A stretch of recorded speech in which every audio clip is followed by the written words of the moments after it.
এটা হচ্ছে কাটার গ্রাইন্ডার, একটা দিয়ে দুটো কাজ করা যাবে। আমি DC775 মোটর দিয়ে এটা তৈরি করেছি। এর সঙ্গে একটা অ্যাডাপ্টার লাগিয়েছি, এখানে হুইল লাগিয়েছি, কাটিং হুইল, এখানে গ্রাইন্ডিং হুইল, দুটোই লাগানো যাবে। জাস্ট এখানে সামনে মুখটা খুলতে হবে, তাহলেই হয়ে যাবে। এটা কভার আছে, এখানে খোলা যাবে। এদিকে একটা কভার লাগাতে হতো, কিন্তু এখন আমি লাগাইনি। এটা আপনারা লাগিয়ে নেবেন আপনাদের ভালো ইচ্ছা মতো। একটা এল শেপ হোল্ডারের সাহায্যে আমি মোটরটাকে এখানে হোল্ড করিয়েছি। এখানে কাঠের টুকরোতে বসিয়েছি যাতে নিচে এই কাটারটা টাচ না হয়ে যায়, আর সাইডে যতটা গ্যাপ রেখেছি যাতে সাইডে কোনোভাবে টাচ না হয়ে যায়। এটা 4 ইঞ্চি হুইল লাগানো যাবে সেরকম করেছি। এটাতে মিনি হুইলও লাগানো যাবে, ছোট ছোট। একদম সিম্পল করেছি, খুব একটি এটাতে খাটনি করারও কোনো প্রয়োজন নেই।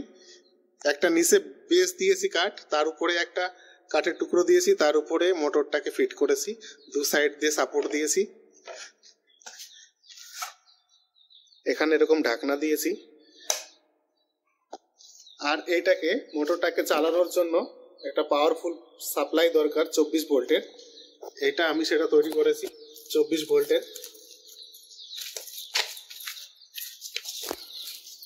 এটা ফুলফিল কমপ্লিট হয়নি, আমি কালার করতে হবে এবং উপরে কভার লাগাতে হবে। আমি ভিডিওটা আগেই শুট করছি, আপনাদেরকে দেখাচ্ছি। এই পাওয়ার সাপ্লাইটা কি করে তৈরি করেছি সেটারও আমি ভিডিও আপলোড করছি।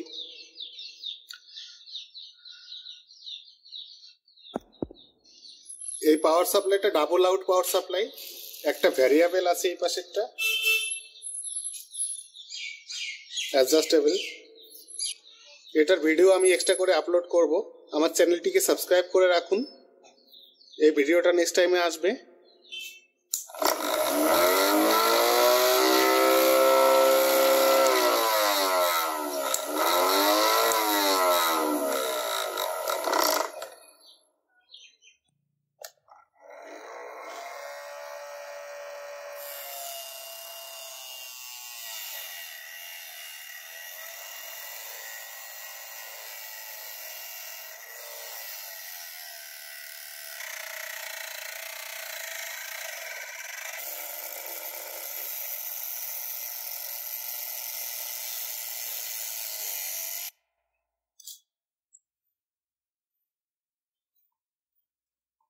কালার করে দিচ্ছি, কালো কালার। একটা ক্লিপ,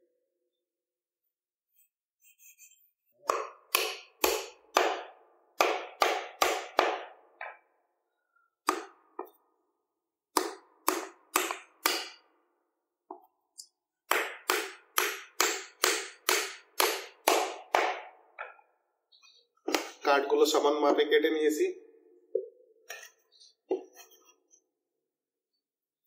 এটা করেছি মোটর বসানোর জন্য, আর এই সাইডে হচ্ছে গ্রাইন্ড করার জন্য বেস সাপোর্ট, আর উপরে এরকম কভার আসবে। কভার দিলে কাটারটা এই সাইডে থাকবে এরকম। এখানে এই যে মোটর লাগানোর জন্য, এই যে মোটর লাগানোর জন্য এলটা আছে এখানে, এটা এখানে স্ক্রু দিয়ে ফিক্স করতে হবে, তাহলে এরকম পজিশনে চলে আসবে মোটরটা। তাহলে এই পজিশনটা কাটিং এর জন্য থাকবে।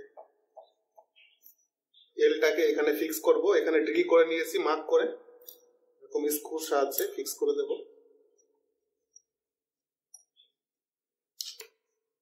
কাছে নিয়ে আসো, খালি স্ক্রু।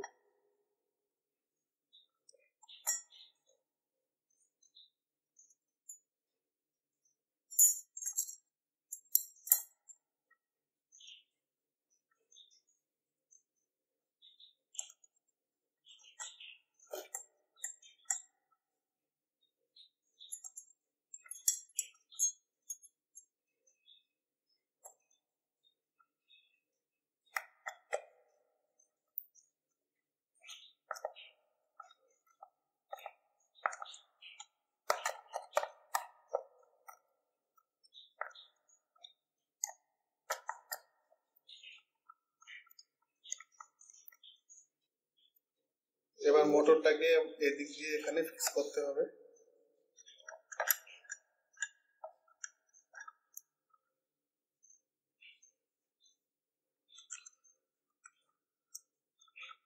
করার জন্য দুটোই আছে।